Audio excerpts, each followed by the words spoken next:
The challenge of the sun was low over the alien city, but its golden light still filled the great arena. Tens of thousands of voices rose into the air, cheering, laughing, and calling out bets. Today was the day everyone had been waiting for, the day their champion would fight again. The alien princess sat high on her throne, her silver crown catching the sunlight. Her long, pale robe flowed around her feet as she looked down at the sand-covered ground below. She was proud, confident. Her champion had never lost a fight. He was the strongest warrior her people had ever seen, tall as a giant, strong as steel, with armor that had seen 100 battles. And yet, she felt uneasy. Across the arena, the heavy gates opened. Out stepped the challenger. A human. The crowd laughed instantly. A few even booed. Humans were small compared to her people. Weak, some said. This one was no different, slim, not much taller than her shoulder. He wore no heavy armor, only light plates and a black coat. His weapon was a simple steel blade. Not the glowing plasma spears her people used. The champion snorted in disgust and slammed the end of his massive war axe into the ground. The noise echoed across the arena like thunder. The princess expected the human to flinch, but he didn't. He just stood there, smiling. The smile was not one of arrogance. It was calm, almost quiet, but it carried something dangerous: confidence. The announcer's voice boomed over the arena. By the ancient law of the duel of claim, the victor of this battle will claim the prize promised by the law. The crowd roared at the words. Everyone knew what that meant. The challenger somehow won. He would gain the princess and her maids as his by right. But no one thought it was possible. The princess sat straighter, her eyes locked on the human. He didn't even look up at her. His gaze stayed on the champion. The drums began to beat, slow at first, then faster. The gates behind each fighter closed with a loud clang. The air grew heavy with tension. The champion raised his axe, pointing it at the human. "I will make this quick," he said, his deep voice carrying across the sand. The human tilted his head, as if thinking. Then he spoke, his voice calm, steady. "We will see." The crowd laughed again, but the princess did not. Something about his voice made her skin prickle. The signal horn sounded. The fight began. The champion charged like a storm, his heavy boots shaking the ground. He swung his axe in a wide arc, meant to crush the human in one blow. But the human was gone. The swing cut through empty air. Sand sprayed into the crowd. The champion growled, turning fast, but again, the human was moving light, quick, each step precise. His sword gleamed as it flashed in the sunlight. The princess leaned forward, her heart beating faster. This was no ordinary man. His speed was unnatural, his movement too sharp, too clean. The champion tried again, this time aiming a downward strike meant to split the ground. But before the weapon could land, the human was already inside the champion's guard. A single strike, it happened so fast, the crowd did not react at first. The sound of steel meeting armor was sharp, like glass breaking. Then, the champion's axe slipped from his hands. The giant warrior fell to his knees, his armor cut cleanly in half across the chest. His eyes were wide with disbelief. A moment later, he collapsed onto the sand, unmoving.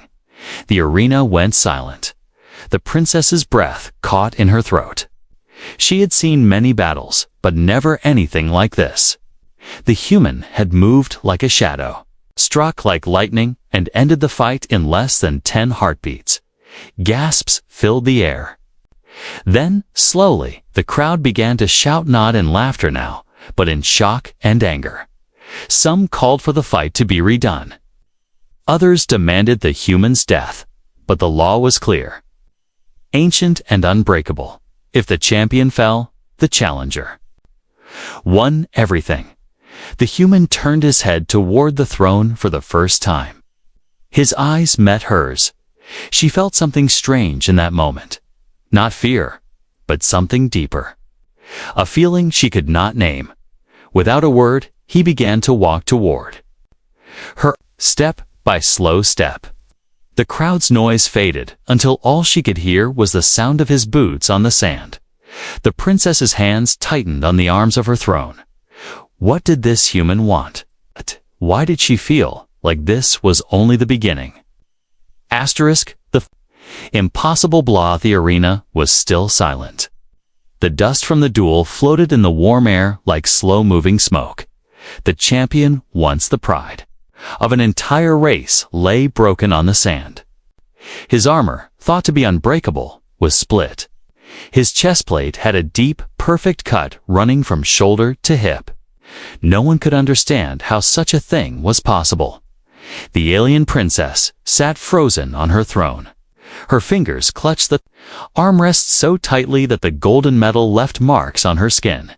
She could still see the strike in her mind.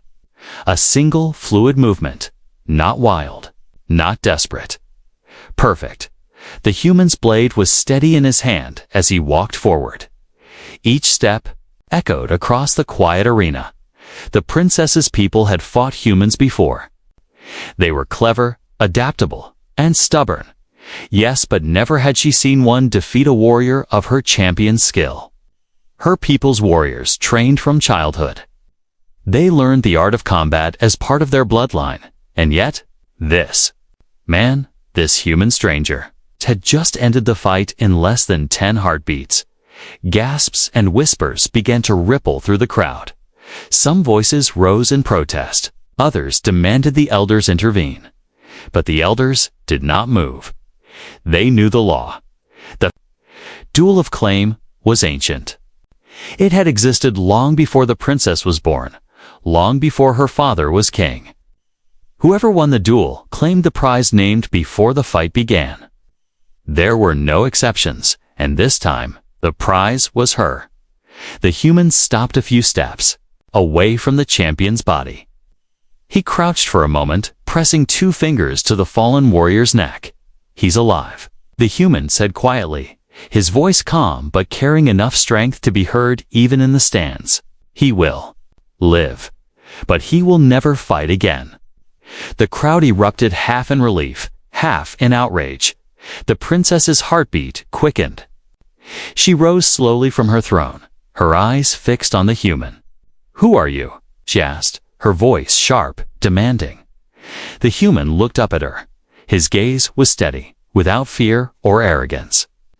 "No one important," he said simply. But she didn't believe him. The elders stepped forward to make the judgment official. By the ancient law, the challenger is victorious. The prize is his to claim. The human turned fully to face her now.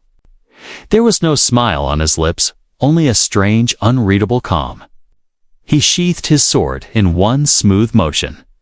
The princess's stomach tightened. She wanted to speak, to protest, but the weight of the law was like a chain around her voice. The eyes of her people were upon her. Her champion had been defeated fairly, and she could not deny what tradition demanded. The human began walking toward the throne. Each step felt slower than the last, as if he were taking his time on purpose. The sound of his boots striking the stone floor of the royal platform echoed in her ears. When he reached her, he stopped just close enough for her to see the small scar on his cheek. He leaned forward slightly, his voice low, meant only for her. "I didn't come here for the prize," he said. "But now that I have it, I won't waste it." The words sent a strange shiver through her. Before she could speak, the elders raised their staffs and declared, "The binding begins at dawn. She and her maids will serve the victor by law." The crowd roared not in celebration, but in shock and curiosity.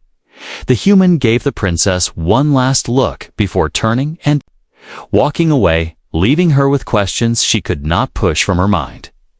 Who was he? Why had he fought?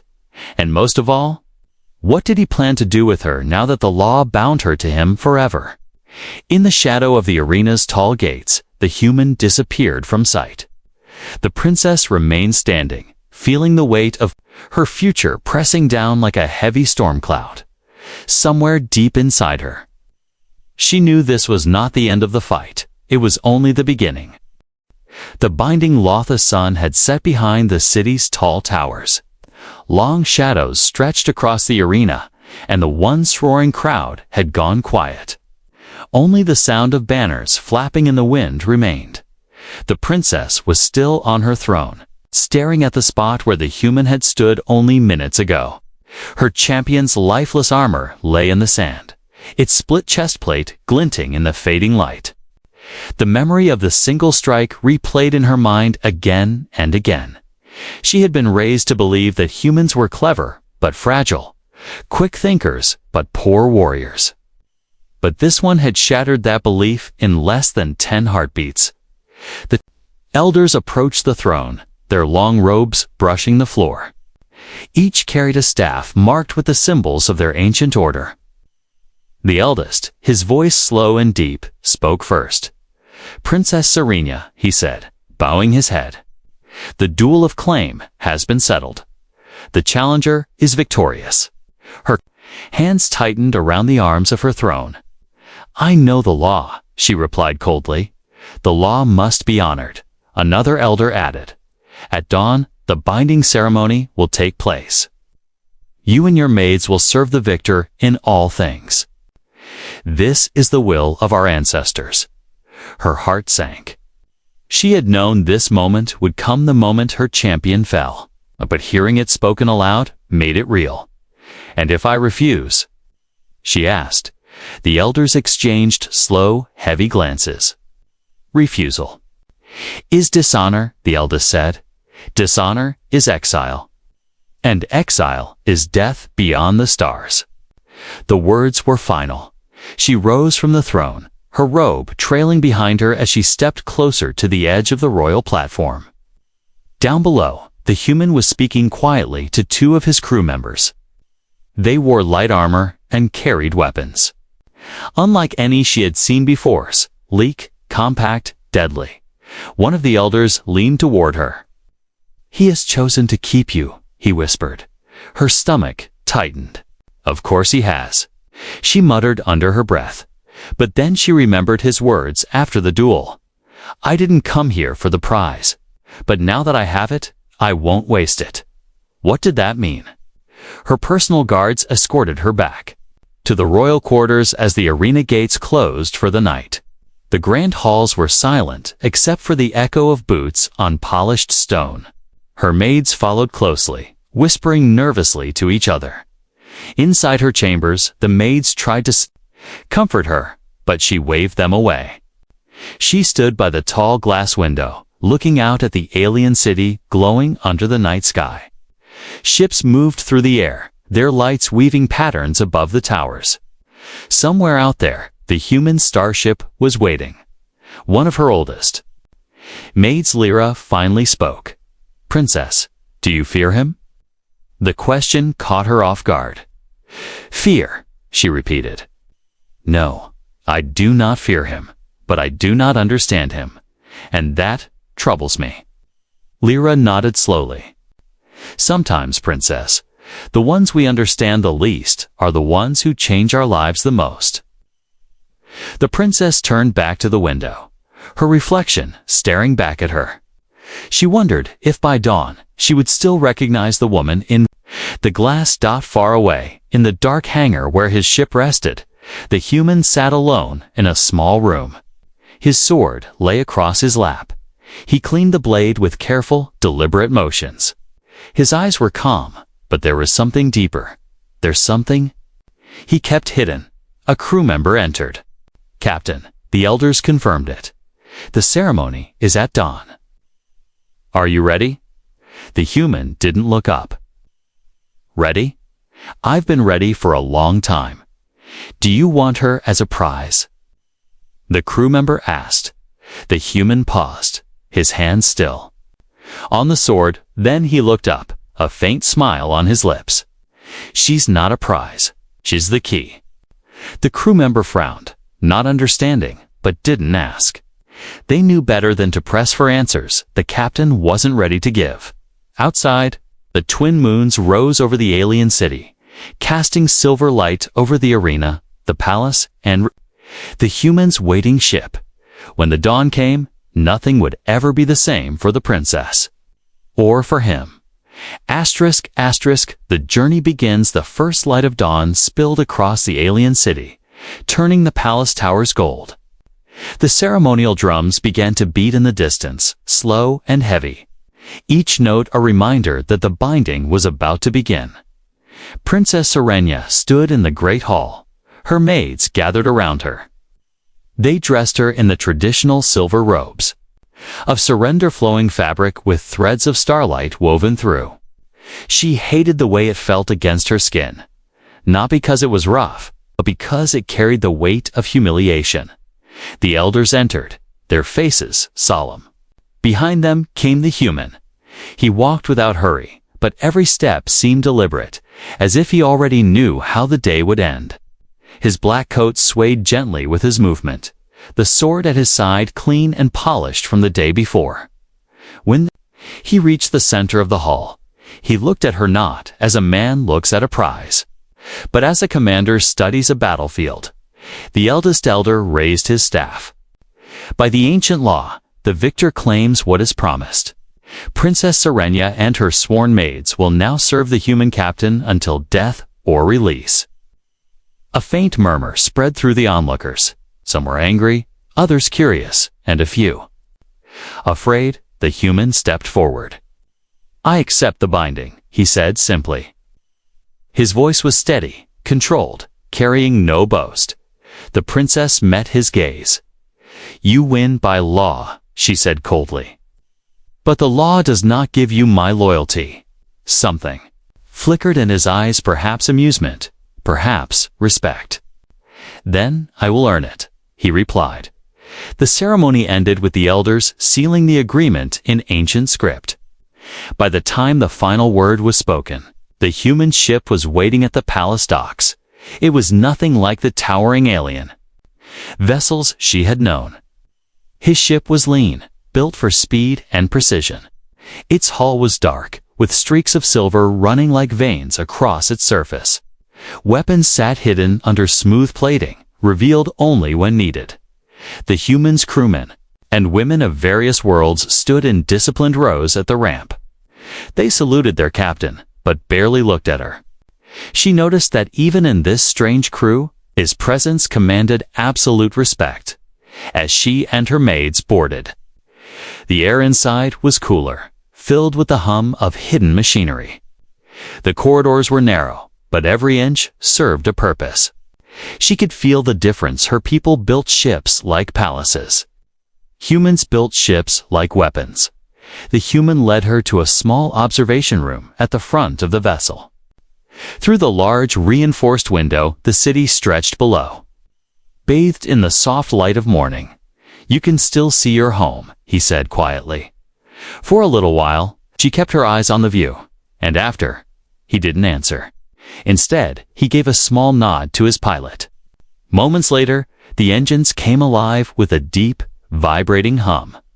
The ship rose smoothly into the air. The princess's heart tightened as the city began to shrink beneath them. She had traveled before, but never as someone else's possession. Her maid stood behind her, silent, unsure if they should speak. Then the human's voice broke the silence. "Set course for the Iron Belt," he told his pilot. The princess turned sharply. "The Iron Belt? That's deep in contested space." He finally looked at her, a small smile tugging at his lips. "Exactly." The ship's thrusters roared, and the blue sky gave way to the endless black of space. Stars stretched across the view like an ocean of light. For a few moments, she let herself stare. Space had always been beautiful, no matter how much it had taken from her. But then the ship's alarm gave a soft, steady pulse. One of the crew spoke from the control station. "Captain, we have movement on our tail." Multiple ships, matching the princess's homeworld signature. Her eyes widened. "They're following us? They're not just following. They're closing fast. They're closing fast. The human's smile faded into something sharper, more focused. Good, he said. I was hoping they'd come. The princess frowned. Hoping. Why? He turned to her, his tone calm but carrying an edge of challenge. Because you don't believe in me yet? Yeah, you will after. You see what happens next. She didn't know if his words were a promise or a threat. Either way, the journey had truly begun. The pursuit, the hum of the engines deepened as the human ship cut through the void. Beyond the observation window, stars drifted slowly while the darkness of space wrapped around them like an endless ocean. But the quiet did not last. A sharp, steady alarm filled the bridge. 3 short pulses, repeated again and again. The pilot's voice was tight. Captain, they've locked onto our trail. 5 ships, closing fast. Princess Serenia stepped forward, her silver robe brushing the metal floor.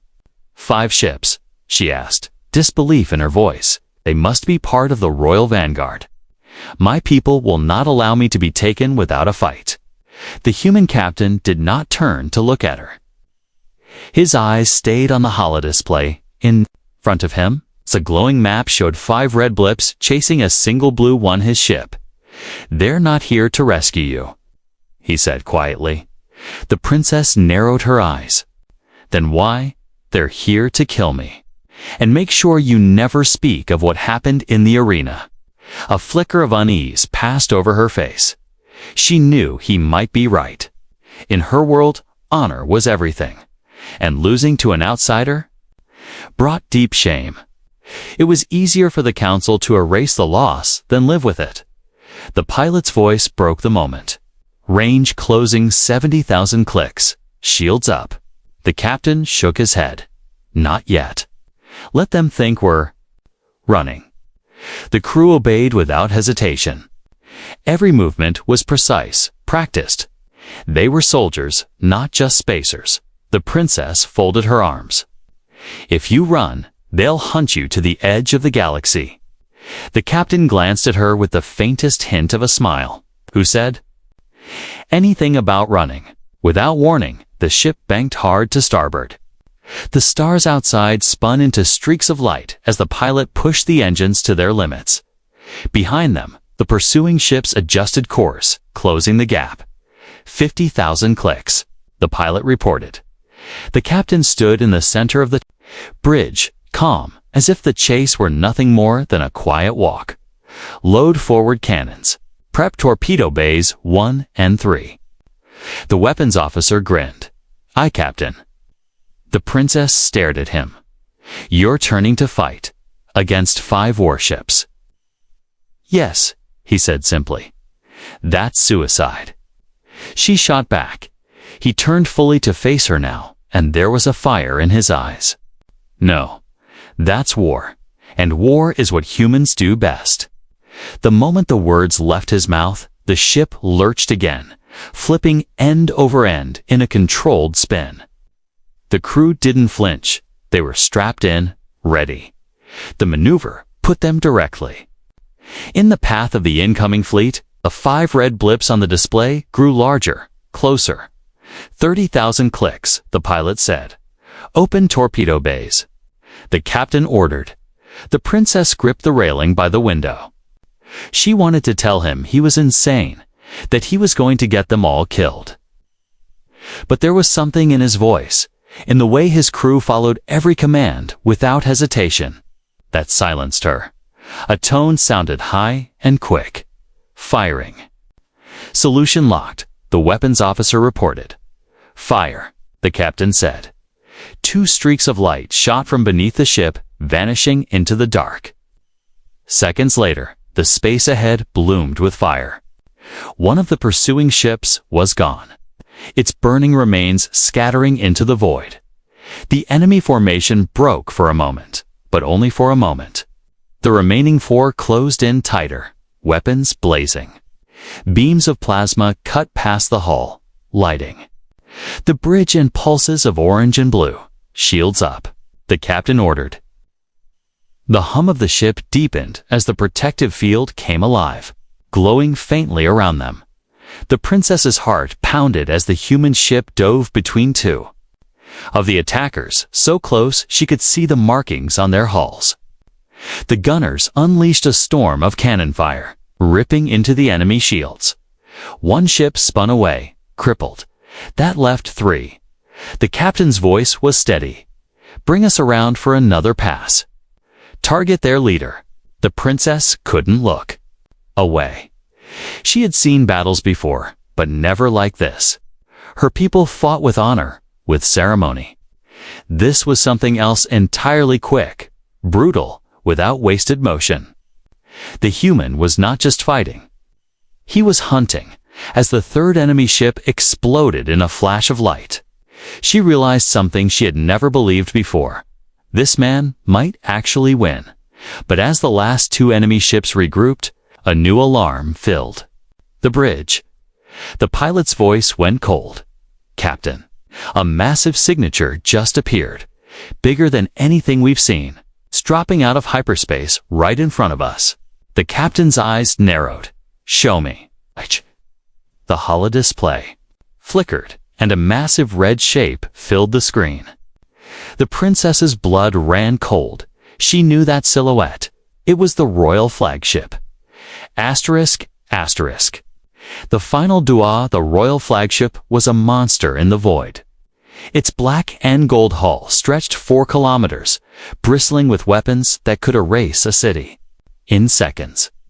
Rows of fighter bays lined its sides, each one large enough to hold an entire cruiser, even at a distance.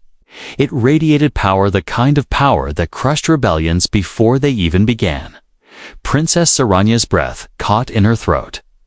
"That's Atium Pyrion's wrath," she whispered.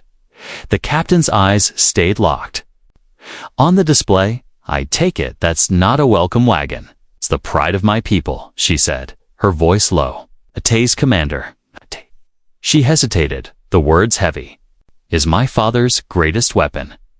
The pilot looked over his shoulder. "We can still run." "No," the captain said firmly. "We finish this." The flagship's deep voice boomed over comms, the language translated into human tongue by the ship's AI human captain. "You have taken what is not yours. Surrender the princess and her attendants, and you will be granted a quick death. Refuse, and we will scatter your bones across the stars."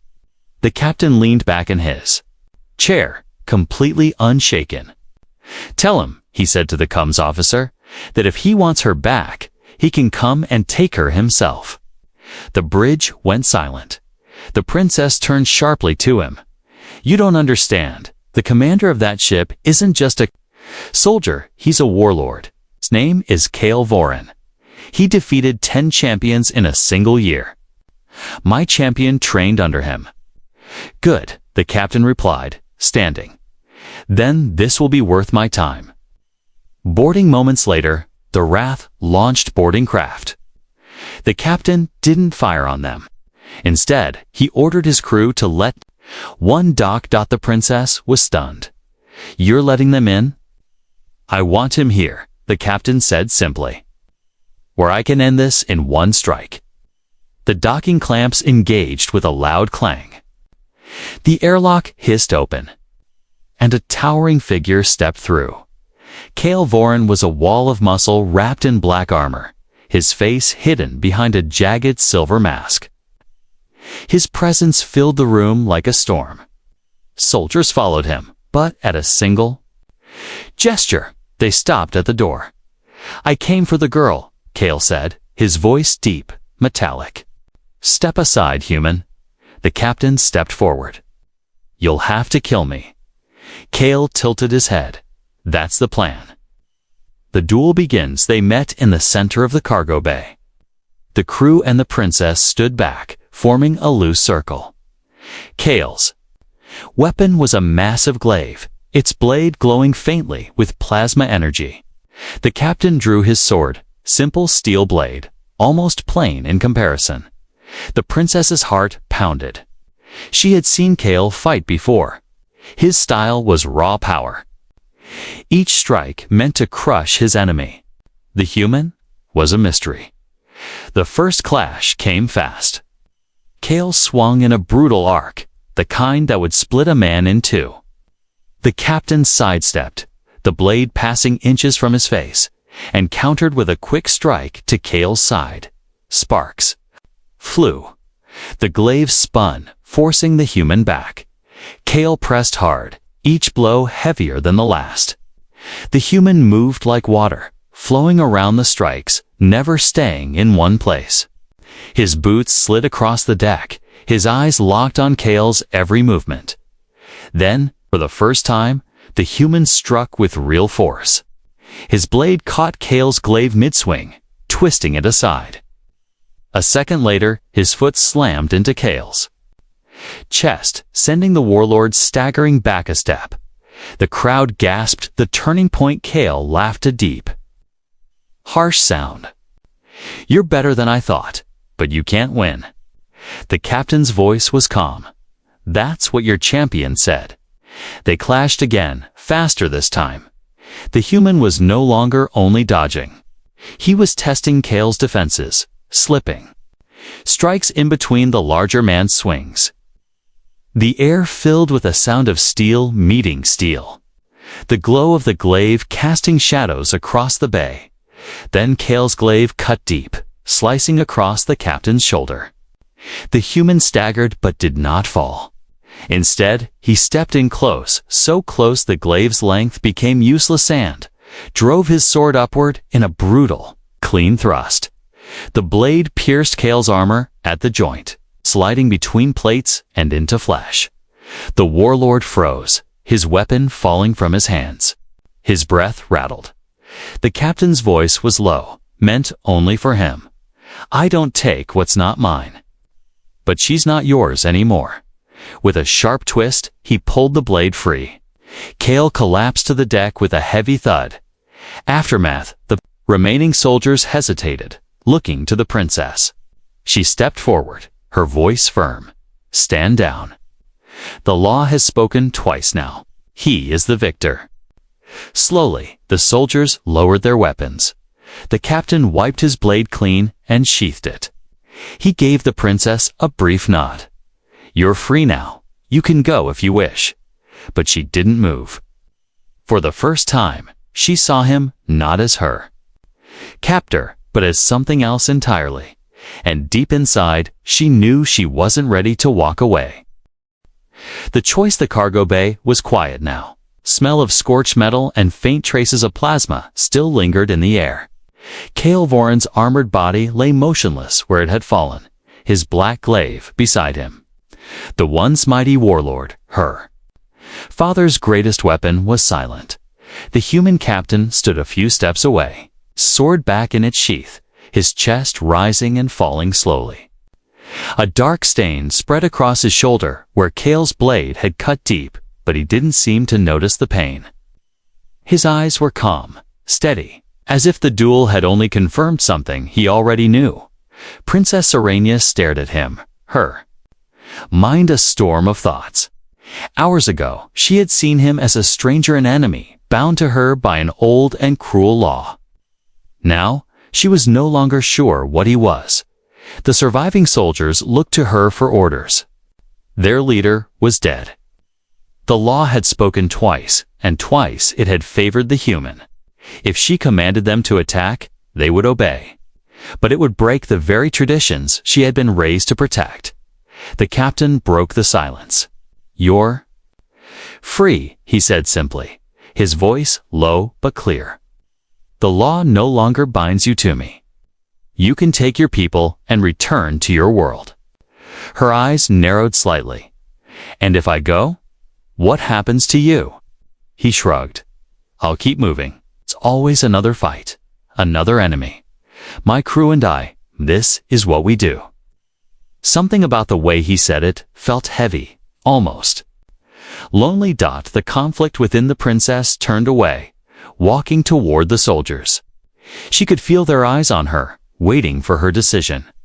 She had dreamed of freedom since the moment her champion fell. Now, it was here. Yet it didn't feel The way she thought it would. She remembered the duel in the arena, the impossible speed of his strike.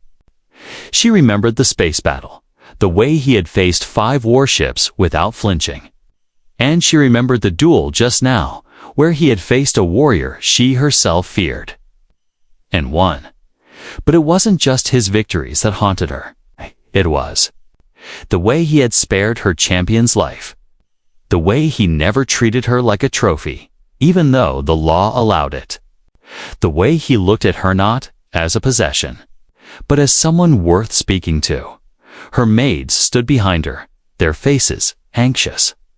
Lyra, the eldest, whispered softly, "Princess." Maybe freedom is not only the right to leave, but the right to choose where you belong. The word struck her like an arrow. The decision, she turned back to the captain.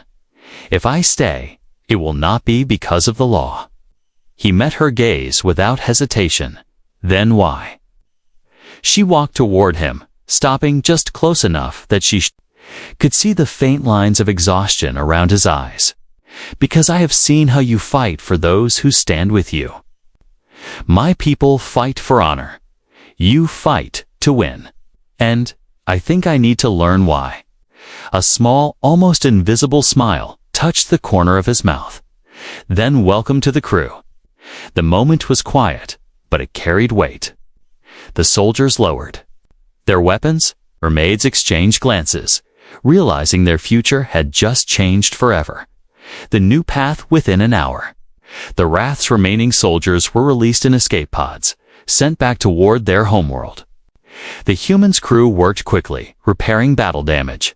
The captain gave no speech, no dramatic orders. He simply told the pilot, "Set a course." The princess joined him at the observation window as the ship's engines came alive. Stars drifted past slowly, then faster, until they became streaks of light. "Where are we going?" she asked. "Somewhere the law can't follow," he said. She thought for a moment, and after that, he glanced at her, his voice calm but carrying a shadow of challenge. "After that, we make our own law." Her lips curved into the faintest smile. "Good. I think I'm ready." Hook for the next story. Just then, the ship's AI broke the moment with a cold, mechanical voice. "Captain, urgent message intercepted. Unknown origin. Priority level? Omega." The captain's eyes narrowed. "Play it." A grainy hologram flickered into view, and alien figure cloaked in darkness. Its voice was like a whisper and a growl at the same time. "I have heard of you, human. You took the princess. You killed the warlord. You think you are safe, but I am coming, and I will take everything from you." The hologram vanished. The princess looked at him. Who was that? He turned back to the stars. "The reason we need to keep moving?" The engines roared louder, and the ship disappeared into hyperspace. Somewhere in the darkness, a greater danger was waiting. Asterisk, asterisk, the hunter from the void. The Iron Raven cut through the black sea of space, its engines leaving only a faint blue glow. In the darkness, inside, the crew moved with quiet efficiency, repairing the scars of their last battle. Panels were still being replaced, and the faint smell of burnt metal lingered in the corridors. Princess Serenia stood at the observation window, watching the stars drift past. It had been 3 days since Kael'Voran fell, 3 days since she chose to stay aboard the human ship, not as his captive, but as part of his crew. But the hologram from the unknown enemy still haunted her thoughts. She turned as the captain entered the room. He moved with his usual calm confidence, but she noticed he had barely slept since the message came through. "Any trace of the signal?" she asked. "Nothing," he said. "No origin point. No known encryption. Whoever sent it knows how to hide." She stepped closer. "And you think he meant what he said? That he's coming for you?" The captain's gaze shifted to the stars. "No." He paused. "I think he's coming for us." The briefing. An hour later, the entire crew gathered in the war room. Lights dimmed as the captain activated the central holly table. A map of the sector flared to life, dozens of star systems, each marked with colored beacons. This, the captain began, is the void expanse. Unclaimed space. No laws, no oversight. Perfect for someone who wants to hunt without interference. Red marker blinked at the edge of the map. The signal came from here. A place called Black Reach. It's an old mining station. Abandoned for 50 years. One of the crew, a wiry engineer named Brask, frowned. If it's abandoned, why would someone be broadcasting from it? Because, the captain said, it's not abandoned anymore. And whoever's there has been watching us for a long tune. Only Ruby Kiss, only Ruby Kiss. Only Ruby Kiss has the luxurious texture that glides unimplusting. And live, me, and live. Long caller myself, my movie in a law. My long-lasting caller, my long-last tape, my law, my law. It's time. The journey to Black Reach. Iron Raven jumped into hyperspace, the stars stretching into long white lines.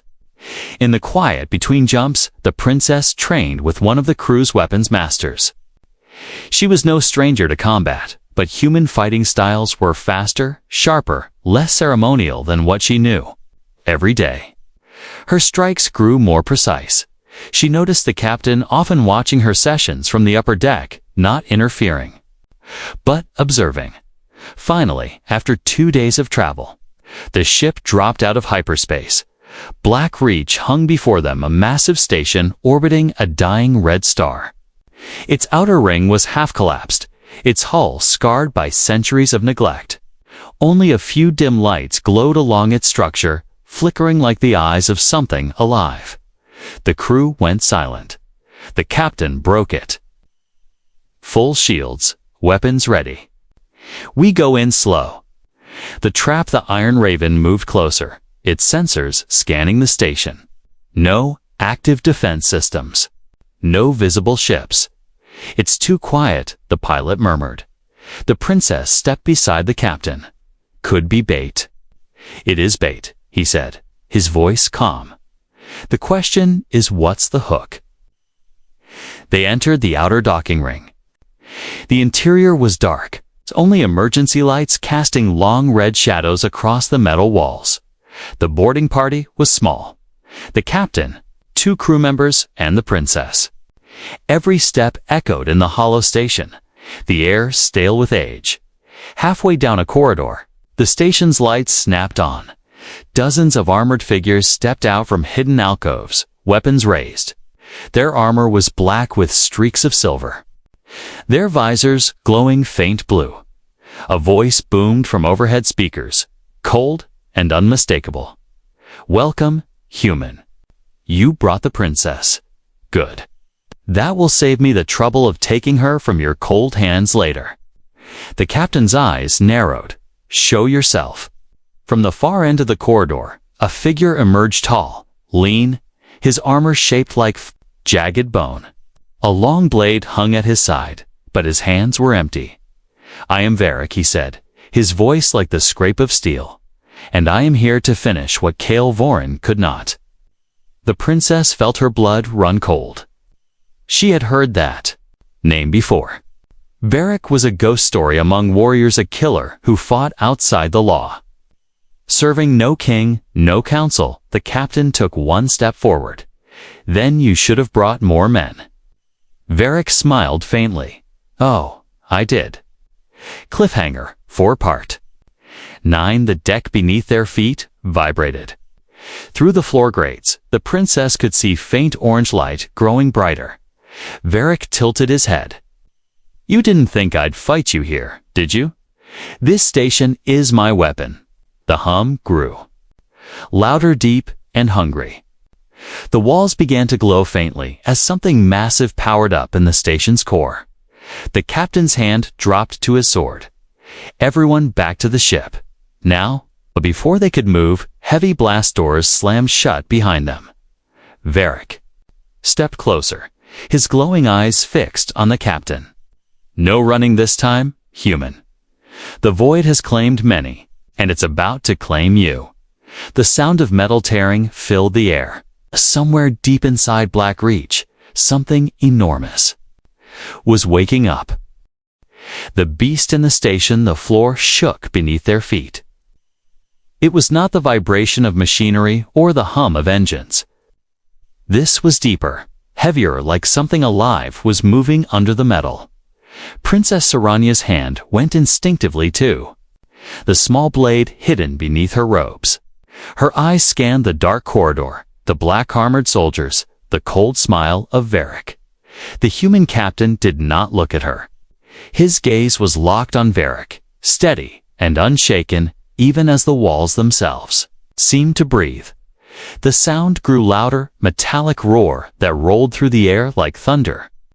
From deep within the station came the grinding of gears, the tearing of old steel, and the scream of something not entirely mechanical. The princess felt her stomach tighten. This was no ordinary war machine. The awakening a deep crack split the corridor floor. Orange light poured through the gap as the metal groaned and shifted. The soldiers around Varric stepped back, not in fear, but in obedience, forming a path toward the opening. Something massive began to rise. At first, was only a shadow, lit by the faint glow beneath. Then came the closage, the size of a man tipped with curved metal blades. The rest of it followed, a towering fusion of alien flesh and machine. Its body a twisted cage of wires, armor plates, and living muscle. Its head was like a monstrous skull, the eyes burning bright red. Steam hissed from vents along its spine. Every movement was slow, deliberate, as if it was savoring the moment before killing. The captain's voice was calm, but his hand was already on his sword. That's not a soldier. Varric's smile widened. No, that is the harvester. My creation. My answer to you. The first strike, the harvester moved. It didn't run, it lunged, covering the distance between them in seconds. The deck shook as its claws slammed down where the captain had been standing. He rolled aside, the impact leaving a deep crater in the floor. Sparks rained down from torn ceiling panels. The princess drew her blade, but the captain's voice cut through the chaos. Stay behind me. Varric laughed. Protect her if you wish. Shit will only make your death slower. The harvester swung again, this time with both claws. The captain stepped in close, avoiding the killing arc, and his sword flashed. Steel matte armor, cutting deep into one of the machine's shoulder joints. The harvester roared, the sound rattling the very walls. But it didn't slow down. Its other claws swept toward the princess. She ducked under it just in time, the air from the strike knocking her to one knee. The station turns hostile above them. The lights turned blood red. The AI voice of the station filled the air. Containment breach. Security protocol active. All life forms marked hostile. Metal shutters slammed down over side passages. The docking bay where the Iron Raven was waiting went into full lockdown. The captain's comm crackled with the pilot's voice.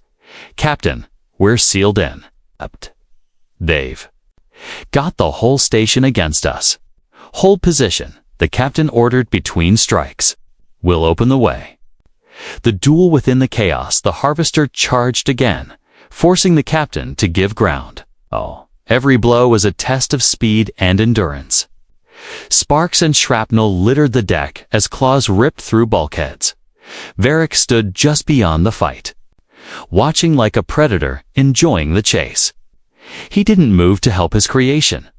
The princess noticed this and understood Varric was studying the captain, learning his style, his patterns. He wanted the harvester to weaken him before making his own move. She moved closer to the captain, her voice urgent. He's not trying to win now. He's trying to wear you down for himself. The captain blocked another strike, twisting his blade into the harvester's arm joint. Good, he said, pushing the machine back with a shove. Then I'll kill them both. The break in the fight with a sharp feint, The captain drew the harvester's attention, making it overextend. Its claws smashed into the wall, lodging deep into the steel. Now? The captain shouted. The princess didn't hesitate. She leaped forward and drove her blade into the exposed cables along the machine's neck. Electricity burst out, the harvester letting out a deafening roar. The captain followed up with a two-handed strike, his sword cutting through the joint at its shoulder. The massive limb tore free, crashing to the floor. The harvester staggered. One claw gone, sparks and black fluid spilling from the wound.